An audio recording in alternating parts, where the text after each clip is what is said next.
Good morning po. Ito po ang inyong lingkod si Philcor Ellen. Live po tayo ngayon. Pasok na po kayo, pasok. Okay? Kasi maganda itong pag-usapan natin dito ngayon. Pangatlong araw na ng defense ni attorney ni Pangulong Duterte na si Attorney Kaufman. He has an opening statement on the third day of his defense to our former President Duterte. Pasok na po kayo para makapagsimula tayo. Hindi tayo masyadong magtagal kasi the condition of your host is not yet okay. Yeah. May ano pa ang busis ko, wala pa. Okay. So, si Porky Drill nandito na. Good morning, Ma'am Ellen. Hi, sir. Good morning. Like done. Thank you po, sir. Thank you very much. Okay. So, we will have to update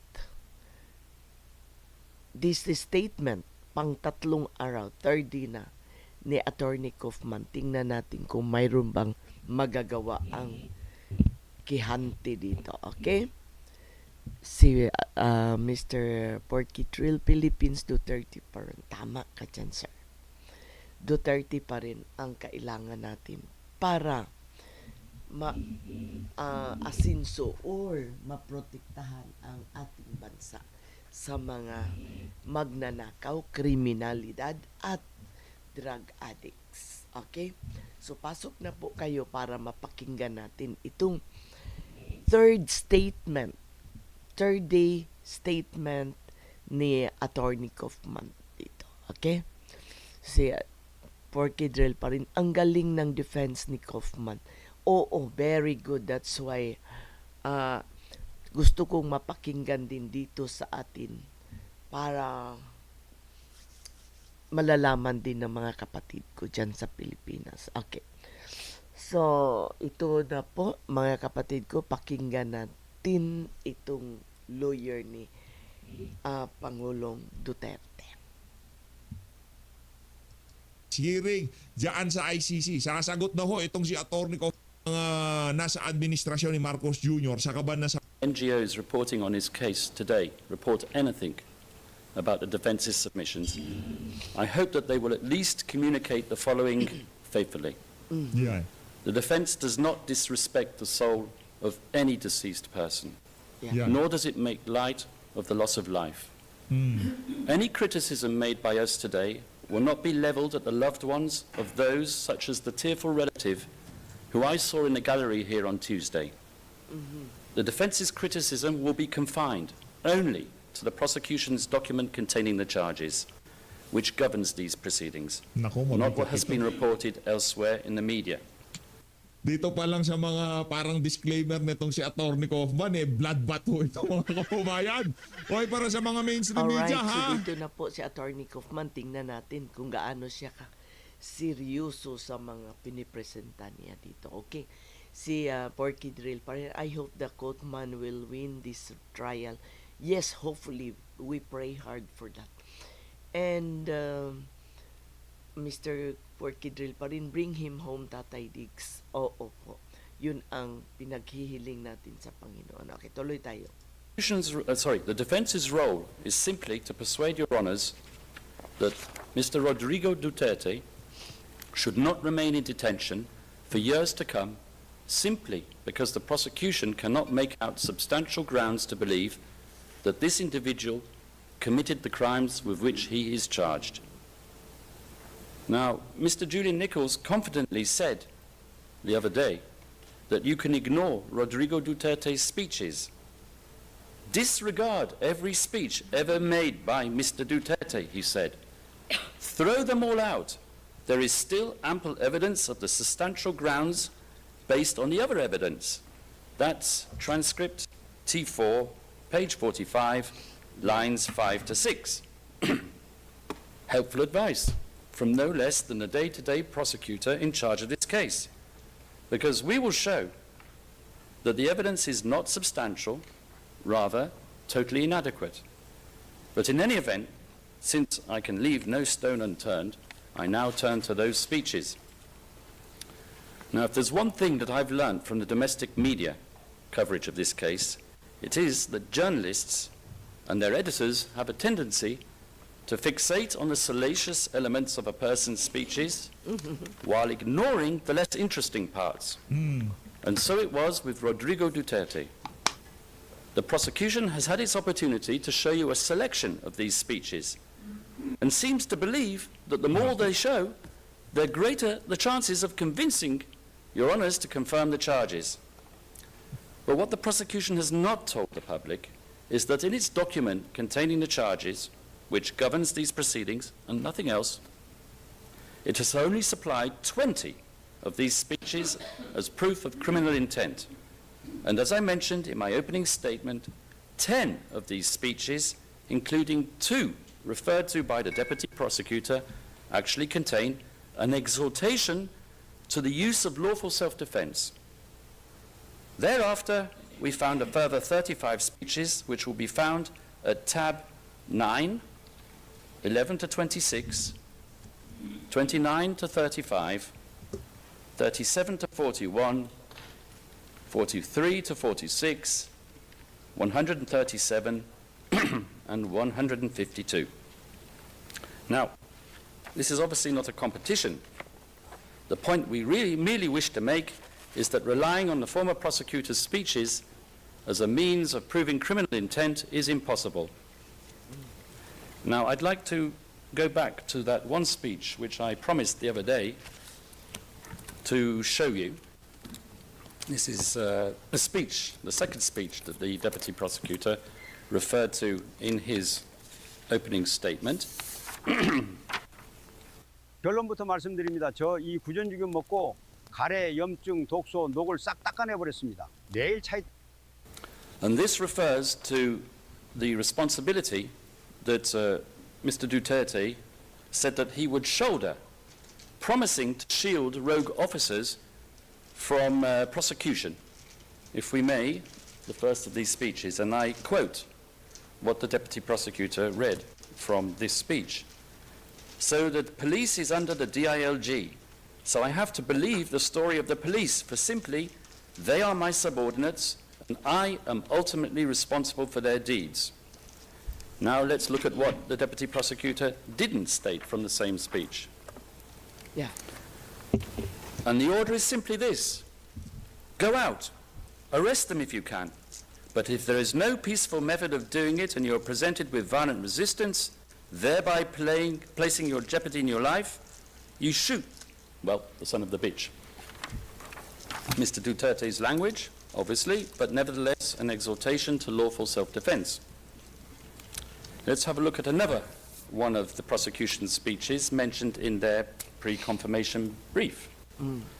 Once again, on shielding criminal agents from prosecution. I quote, this is, I apologize, PHL-OTP 00001127 at page 5. And I quote, "But if you do your duty, do not worry about cases. I'll protect you. Believe me. That's why I will protect them. And if there's somebody who will go to jail, it's me. I will assume full legal responsibility." Now let's have a look at the exonerating element, which comes right underneath the allegedly incriminating element. He said, just do it right. We have our trainings that you can only kill if your life is in danger. And you are there performing the duty of a law enforcer. That's about it. Okay. Now I will turn to one of our speeches that we found in our research, one of the 35 that the prosecution didn't find. And I will terminate there because we have the rest, which we've referred you to in the tabs.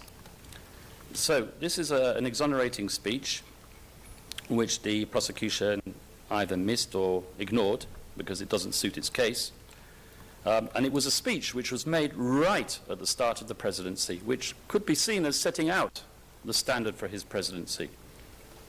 Mr. Duterte said this: I promised them I will suppress crime and take control of the drug situation, which was really running wild in our country today. Make no mistake about it. I repeat, again for all and for everybody's consumption, do not kill if you are not in danger of losing your life. Well, it goes on. You can see it there on the screen.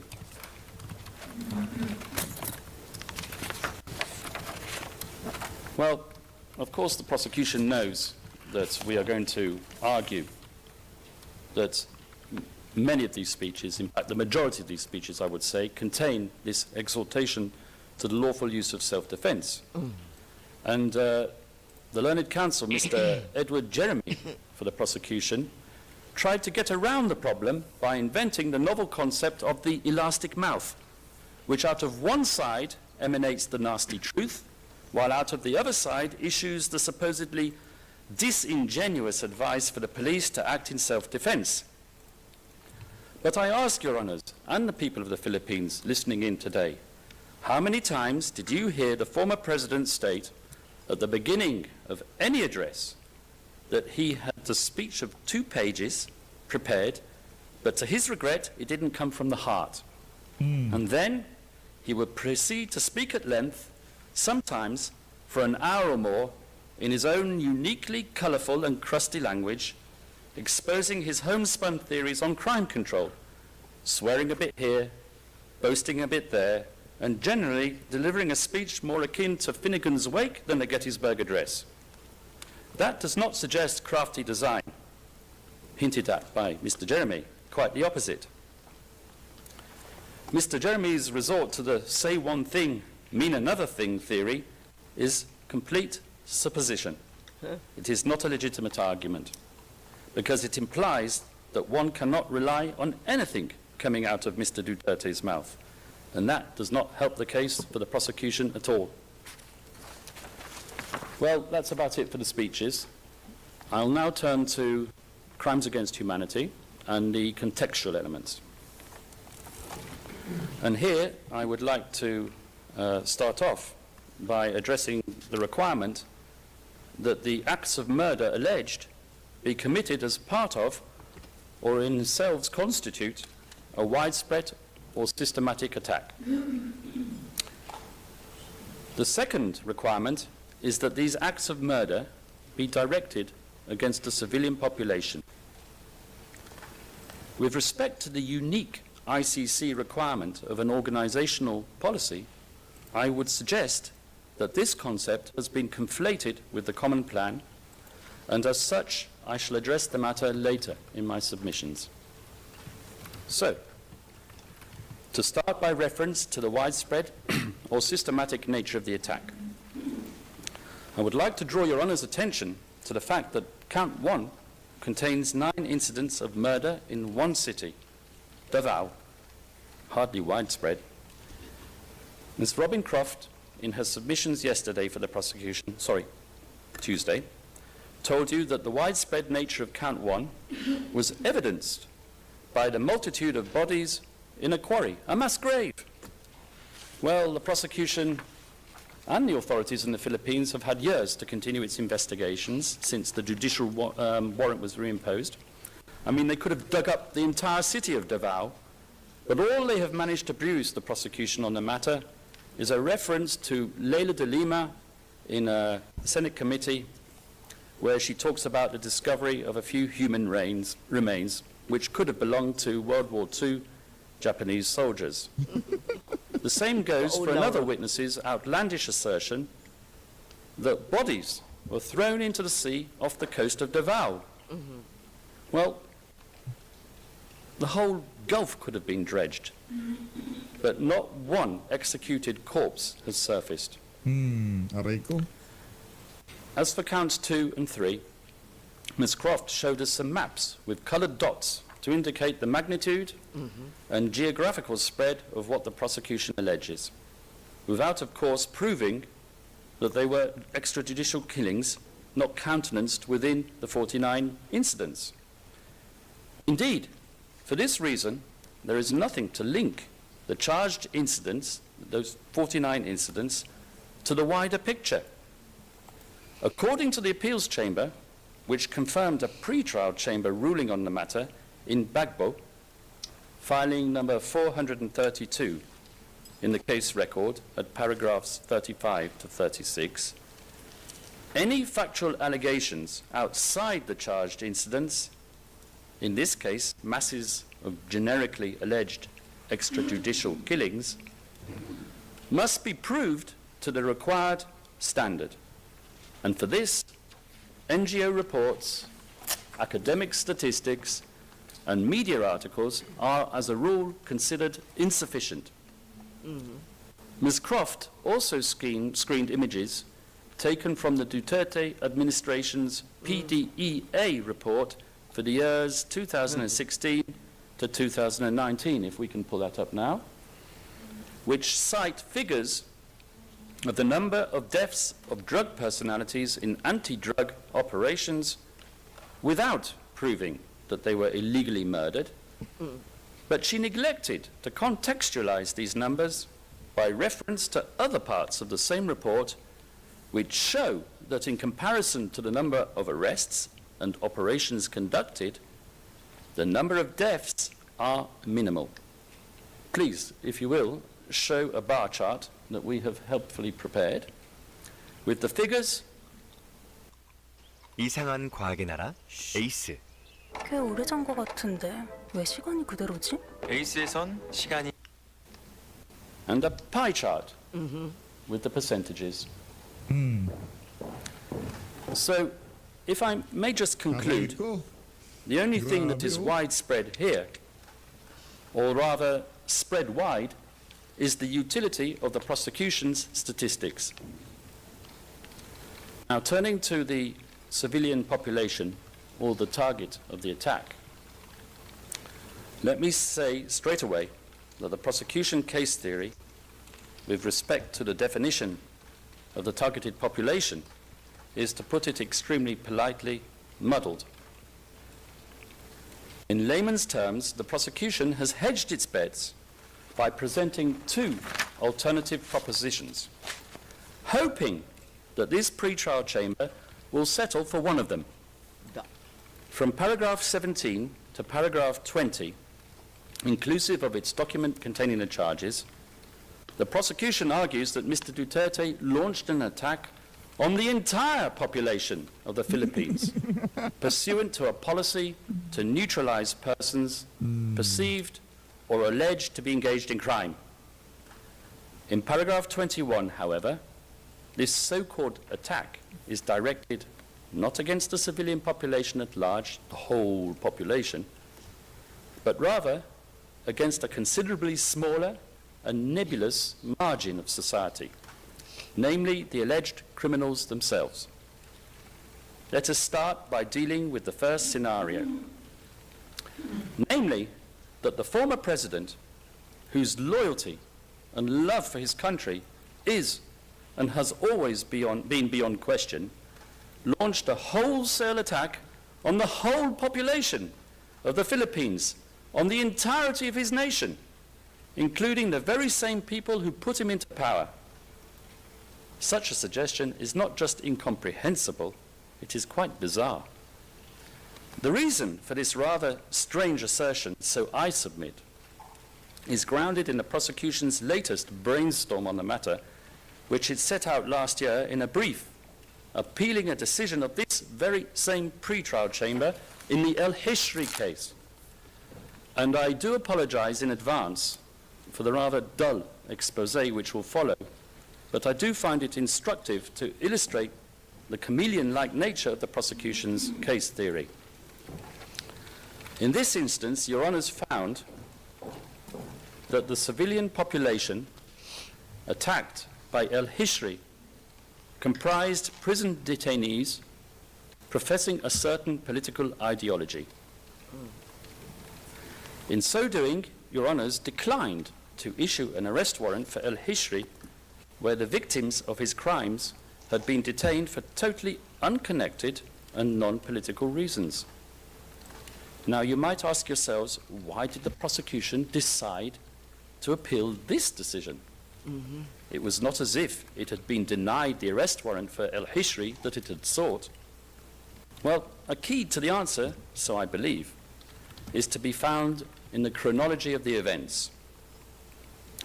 On 10th February 2025, the prosecution rushed out its application for Mr. Duterte's arrest, believing that a unique opportunity to apprehend him had arisen.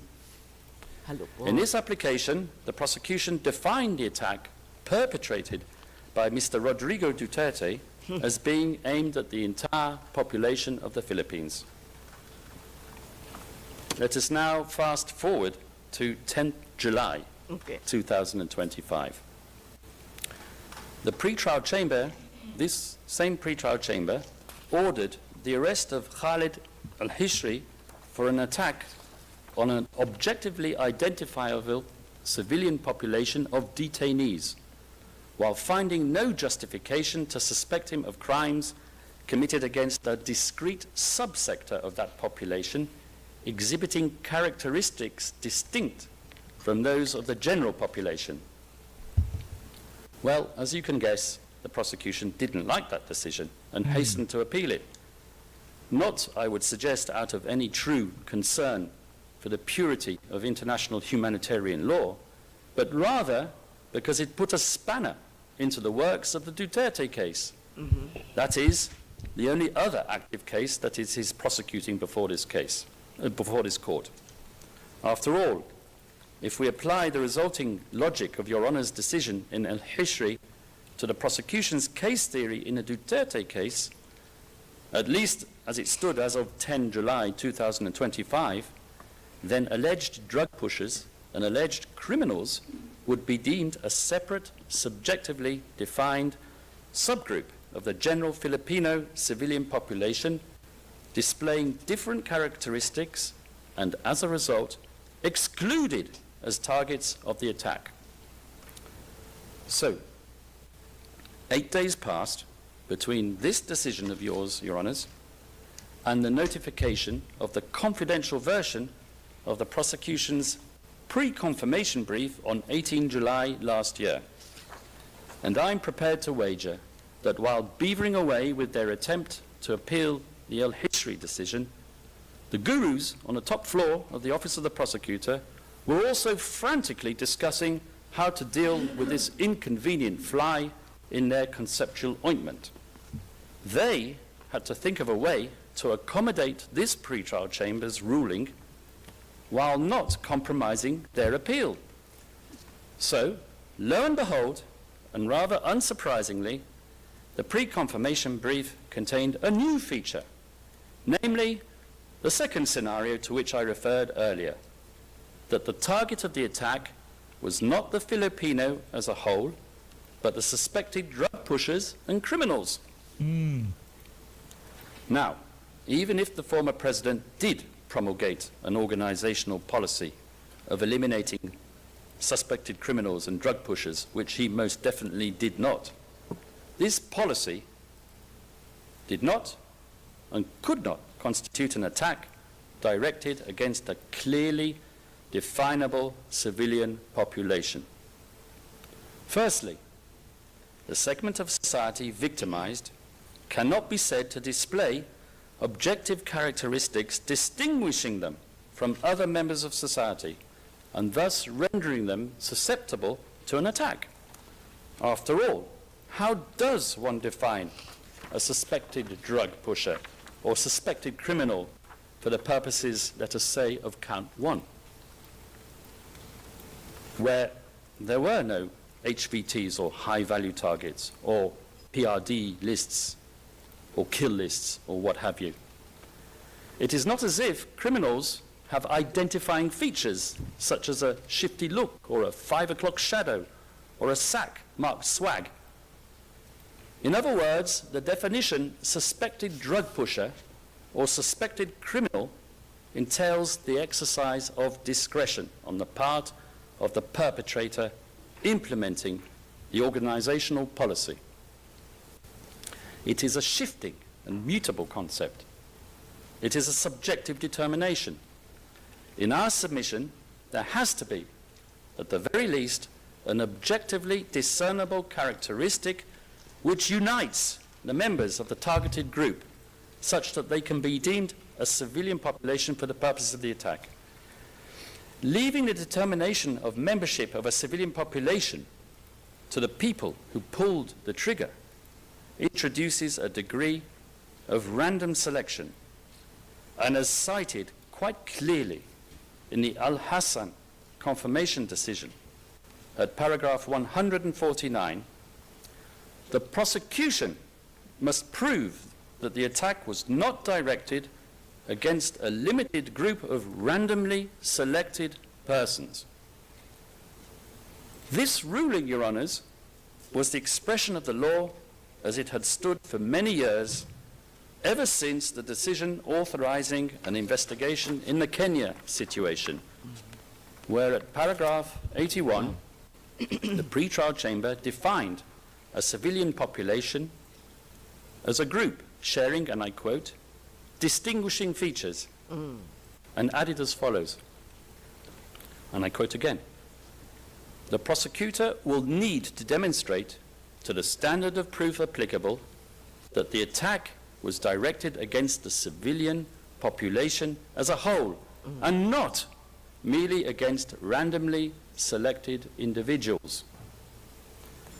So let us ask ourselves whether the alleged attack in this case was directed at the population as a whole or at a subjectively defined subgroup of perceived or alleged criminal offenders.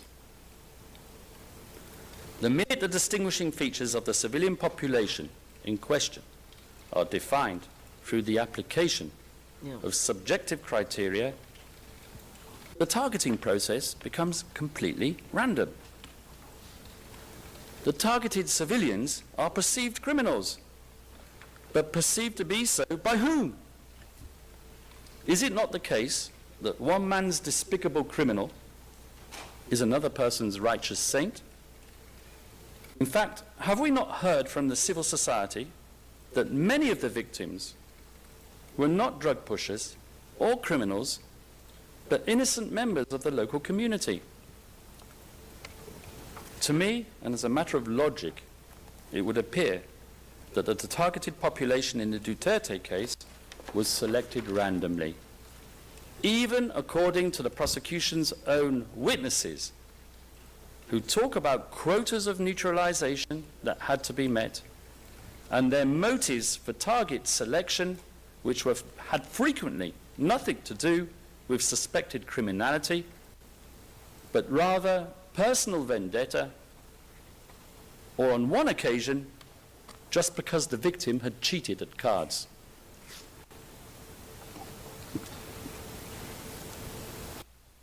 정말 임플란트가 진짜 25만 원 맞나요? 네, 맞습니다. 25만 원의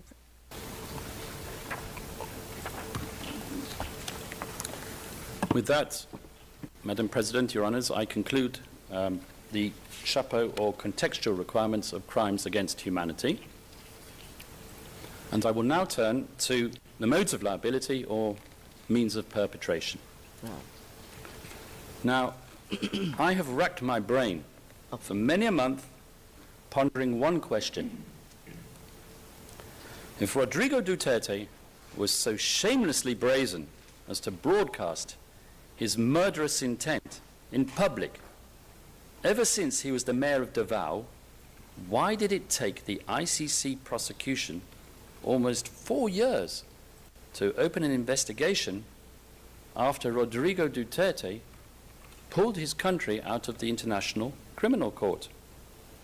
After all, why did the ICC prosecution not just save itself all the hassle of its jurisdictional problem, a fundamental issue that still plagues it and remains to be resolved by the appeals chamber? We won't talk about that today, obviously. But why did the prosecution not seek to initiate its official investigation within the 1-year withdrawal period, especially given the fact that Mr. Karim Khan, the victim's representative embedded in the role of chief prosecutor, had received judicial authorization to interview at least one of the criminal cooperating witnesses substantiating the crimes of the Davao mayoral period. Well, for me at any rate, it didn't take too long for the penny to drop. As I mentioned in my opening statement, the prosecution knows that it is not enough simply to assert that Rodrigo Duterte said outrageous things and that deaths occurred, and so, as a result, he must be criminally responsible. There is a requirement for what is called a causal nexus. The prosecution has to show which one of Duterte's statements, orders, or commands were given to a specific individual who then went out and pulled the trigger or communicated the command to someone else who also went out and pulled the trigger, killing one of its 78 identified victims. That would have been the classical way to prove a causal link between stuff that came out of Rodrigo Duterte's mouth and the deaths pertinent to the case. That would have been ordering under Article 25(3)(b). But the prosecution cannot show such a causal link. They've never been able to do that. They show you a lovely pyramid. It's on the screen. Okay. With Duterte at the top, Nako, yari kayo dyan. co-perpetrators underneath, Sige. Lovely the DDS pyramid handlers dyan. underneath them, Da. and the hitmen perpetrators at the very bottom. To quote Mr. Julian Nichols, how cute. But what the learned prosecutors can't show you is the connecting line between Duterte at the top and the next level down, comprising the so-called co-perpetrators. Well, I hope Ms. Croft will forgive me for vandalizing her screenshot, but there you have it. That is where the apex slips off the Pyramid of Giza. The most they can do is allege that their cooperating witnesses who pulled the trigger Napapaisip itong si Blandy Sabi siguro magaling talaga tong si Kaufman. Gusto ko manatili duda dito si ko Digong itong- Ito si duda ko Blandy. Yun itong- nasa utak. Duda ko itong Blande na parang Witch of London na may connection ito dito sa mga nag-file ng kaso. Kundi si Trellanis, kundi si Butod. Tingnan natin ito. Ni Blandy We found out. Gusto ko manatili dito si Digong Pero maganda yung mga depensa. Paano yan? Magkakaroon ng or that they had no choice but to comply because that was what was expected of them by their handlers, Okay, that's right. or Handler. other such similar expressions of a totally subjective sense of obligation. Huh. Agam. But as they know, not one of the 49 incidents mentioned in the document containing the charges manifests such a causal link between a speech, an order, and one of the charged incidents. I will state it for the record. In fact, I will state it a number of times during my submissions. There is no smoking gun in this case. Da. And that is not for want of a desperate attempt to find one on the part of the prosecution with all their leading questions when they interviewed their criminal cooperating witnesses. Not one witness relevant to any of the 49 incidents with Na. malungkot yung mga kaibigan ni Trellanis Sana. dito. Tagam. which Mr. Rodrigo Duterte is charged will testify that he received a direct order from the former president to go out and kill someone. Let us just digest this. All those speeches where the former president made various threats to kill, but not one demonstrable incident set out in the prosecution's document containing the charges, which details an act of murder committed as a result of a direct order given by him.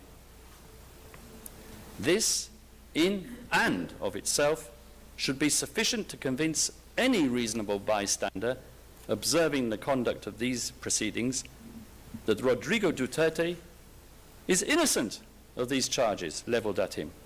That's it. Who? It is for this reason, Okay. and because of the complete lack of reliable cooperating witnesses, that the prosecution has alleged not one, but a plethora of theories as to the means of perpetration, to link the crimes allegedly committed to the person who is far removed from the incidents of murder and who has been targeted for prosecution. And I say targeted for prosecution. Normally, I would say that such a multiplicity of legal theories speaks to a lack of clarity and prosecutorial uncertainty. Indeed, some of these modes of liability, as pleaded, contradict each other as a matter of logic. Nonetheless, I would like to make the following general observation. Good. As the defense has progressively reviewed the massive databases of evidence disclosed, Okay. it has become increasingly apparent that given the absence of direct evidence Okay.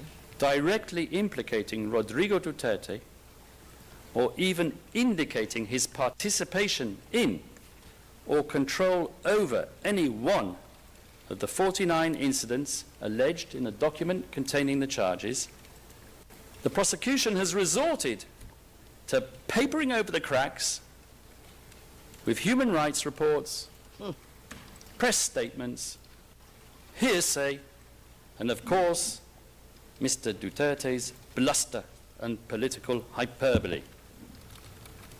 And where these documents are not suffice, the prosecution has resorted to the time-worn theory of indirect co-perpetration, Article 25(3)(a), Da.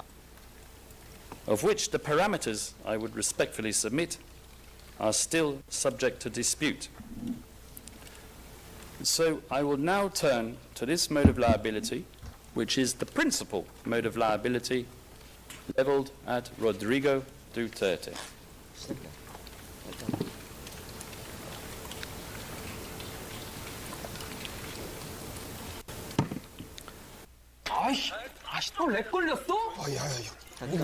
Tagam. As we all know, in order to prove criminal liability through indirect co-perpetration, there is a need to show a common plan upon which the suspect and his co-perpetrators, because you need co-perpetrators for indirect co-perpetration, a plan on which they mutually agreed. And that common plan must, without exception, have a criminal element.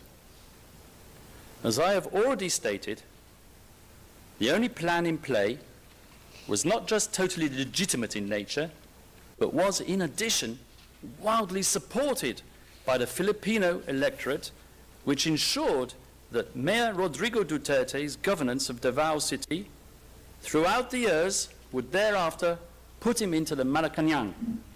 Yeah. According to the prosecution, the criminality of the common plan expressed itself as follows, and I quote from their documentation: an agreement to neutralize alleged criminals in the Philippines, including those associated with drugs, through violent crimes, including murder. Well, they really covered all options there. The existence of such a criminal plan is, of course, entirely preposterous, and, I should say, totally denied.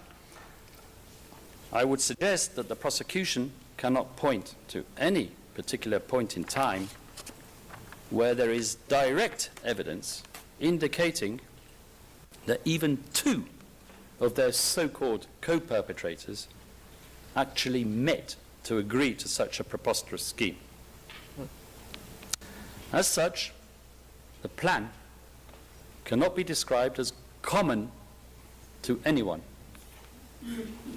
If anything, it's an artificial construct derived from the 10 assertions which are set out in paragraphs 24 to 33, inclusive, of the prosecution's pre-confirmation brief, all of which comprise circumstantial evidence of the lowest quality, pointing to a mutually agreed design which exists in a prosecution's mind and nowhere else. Of course, there is nothing wrong with construing the existence of a common criminal plan from circumstantial data. But the cardinal rule of such a category of evidence is that the incriminating facts derived therefrom must be the only reasonable inference in the circumstances. What we can say with a degree of certainty, which reaches more than a substantial degree of certainty, is that no inference can be drawn from the comments of crime-based perpetrators. And to hammer the point home, I would like to screen you just a selection of excerpts taken from the interviews of a number of the prosecution's criminal cooperating witnesses. Or witnesses.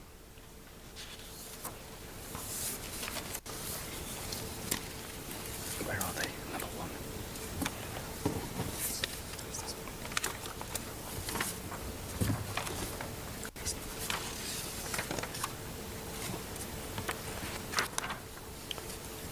Interviewee: at least more or less than 10 buy-bust operations. Where somebody was shot? Asked the interviewer. Yes, sir. Interviewer 1. Okay. And on those 10 occasions, was the shooting justified? Interviewee: yes, sir. Number 2. So, if he shot at us, we would also shoot back. But if he were to stab at us with a knife, then we wouldn't. We wouldn't shoot a person that was holding a knife. And the third one. Witnesses who said, the PNP never said kill those people. Another quote. From what I recall of the incidents that I was at, all of them had guns, and they were pointing them at the pusher-buyers, or they were pointing their guns at the pusher-buyers. At the operations I was at, I'm talking about the operations I was at, the reason that they were killed was because they were pointing their guns at us, or they were firing their guns at the pusher-buyers. That's from the prosecution's own witnesses. Now, let us analyze the other circumstances as set out in paragraphs 24 to 33, inclusive, to see whether a meeting of minds between co-perpetrators is indeed the only reasonable inference in the circumstances. The first indication, and that is that in the late 1980s, in other words, 20 years before the charges in this case, Mayor Duterte allegedly instructed civilian confidants and local police to neutralize. And I stress to neutralize and not to kill criminals. That's what's stated in the PCB. And that he provided weapons and funds for this purpose. Now, I would say that there is nothing untoward in providing policemen or civil volunteers with weapons to carry out their lawful duties. That's what happens in my country. The prosecution has not shown us how arming civilian volunteers is actually illegal. And the burden of proof rests on it. After all, one does not fight crime with kind words and gentle admonishments. The fact that these conscripted civilians understood the words to neutralize to mean to murder is not something for which Rodrigo Duterte must be held responsible. Trust me, had any one of the unreliable, insider, criminal cooperating witnesses substantiating the assertions made in paragraph 24 of the pre-confirmation brief, said that Rodrigo Duterte gave a direct order to murder one of the 78 victims, the prosecution's lawyers would have written it into their charges, point blank. But they did not. And furthermore, any false allegation made by cooperating criminal witnesses made years before the charged incidents and without the time frame of the case does not constitute pattern or similar fact evidence indicating a predisposition to murder criminals. Accordingly, the allegations concerning the activities of the so-called Davao Dev Squad, formerly the so-called Lambada Boys, are irrelevant both to proving a criminal plan and that such a plan, more importantly, was common to any of the so-called co-perpetrators mentioned in the document containing the charges and released a few days before the confirmation hearing in a lesser redacted version of the PCB. Now, thinking like a prosecutor, I would say that the reason why the Just a moment, please. Sandali lang. Okay, please. Before we continue, like and share tayo mga kapatid ko. And sa mga bago dito, mag-subscribe na rin kayo po. Okay? So, basahin ko muna itong comment dito. Ang mga judges kinakabahan baka mabawi yung malita na binigay sa kanila. Posible. Posible mabawian ta ini. Okay. Porky Drill. Si Kaufman parang estudyante niya ang mga judges na tinuturuan niya. Oo nga. Tahimik sila na parang nakita nila nagkamali silang sinusunod nila ang mga sinungaling. Okay, si Kamote. Emails, yes, Ma'am Eileen, yes, thank you. Good afternoon to.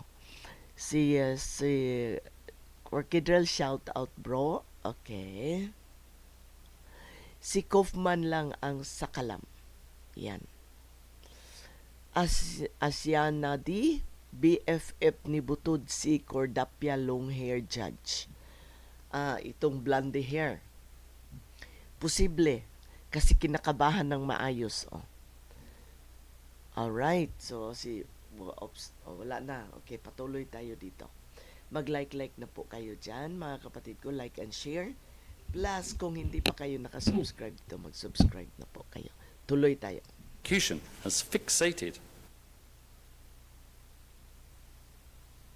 fourth supposed indication of a common criminal plan, and that is set out in paragraph 27, and mentions that on the very day that the former president appointed Ronald De La Rosa, Bato, as the chief of Philippine National Police, De La Rosa issued a pre-drafted command circular number 16 of 2016 on 1st of July of that year, formally launching the anti-illegal drugs campaign nationwide in express pursuance of Duterte's campaign promises. There is no dispute that CMC number 16 of 2016 mentions Project Double Barrel, which was indeed modelled after Davao City's policing strategy and was directed at the neutralization of illegal drug personalities nationwide. But here we come to the crux of the prosecution case. The manifestation of the criminal plan in writing. Neutralization as a euphemism for murder. Ms. Robin Croft certainly thought so when making her submission on behalf of the prosecution, highlighting the word in bright red. and presenting us with a slide where the word neutralization forms an integral element of the common plan. To import an element of criminality into what would otherwise be a perfectly anodyne legal document, the prosecution resorts to relying on speeches and interviews given by Ronald de la Rosa, Bateau, within a day or two of him being appointed the chief of Philippine National Police. For example, in an interview relied on by the prosecution at footnote 136 of the pre-confirmation brief, De La Rosa explains how tok hang Yeah. means knock and plead, Okay. and that it is a totally legitimate police strategy. However, the citations relied on by the prosecution to infer that tok hang was a criminal modus operandi are completely taken out of context. 인터넷 교체만 해도 140만 원을 바로 준다고 다른 곳 알아보다가 금액 보고 당일 지급이라길래 바로 I shall Kasinungalingan ninyo, just even cite prosecutor, ha? one question and answer from the media interview on which the prosecution relies at paragraph 27 to prove that De La Rosa, when talking about instilling fear in the hearts of drug users, was actually proposing a policy which was anything but criminal and totally supportive of the main tenet of the defense, namely that the only use of force would be that envisaged by way of self-defense. And I quote, question, "Sir, you mentioned about instilling fear. When you instill fear, how do you ensure that you do not violate human rights?" Answer, good question. We will see to it that the police operational procedures are being followed in every legitimate police operations. When they see that the police are really determined to go for them legally, he stresses the word, and many of them go down, maybe they'll get scared.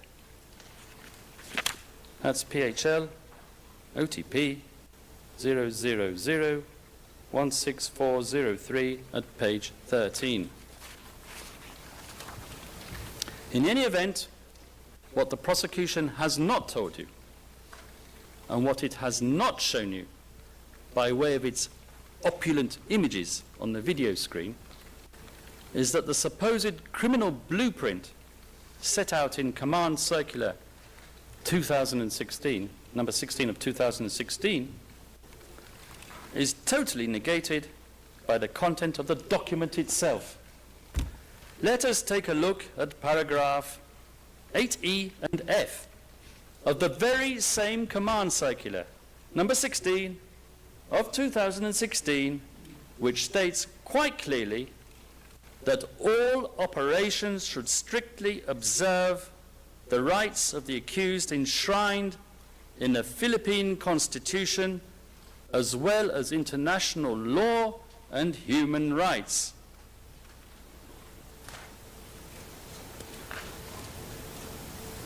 Why, I ask you, did Mr. Edward Jeremy, counsel for the prosecution, in his very eloquent and gilded address, not screen this part of the Command Circular?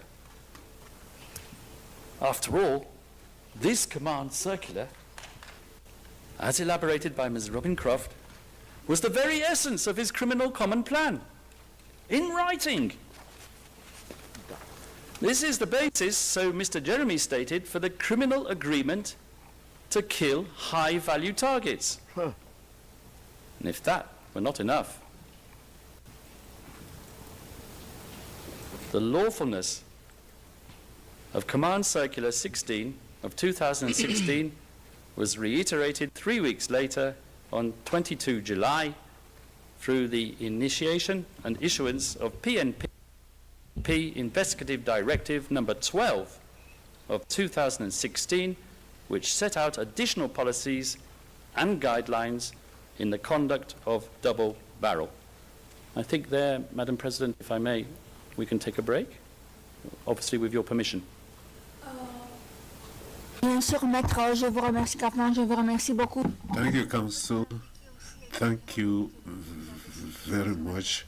If you can also indicate the numbers of the documents that you have referred to, that will be good. Thank you very much, says Judge Motok. We will take a break now and resume at 11:30. Thank you very much. Tayo na nga mga kababayan, magbe-break muna tapos mamaya balik tayo Very kung ano good, pa yung lagi. mga ilalatag na kontra-argumento nitong si Atty. Kaufman kaugnay doon sa mga kasinungaling ang ipinapakalat ng mga kaibigan ni Trellanis dyan sa IC. Okay, so makita na natin mga kapatid ko, medyo hayag-hayag na gamay.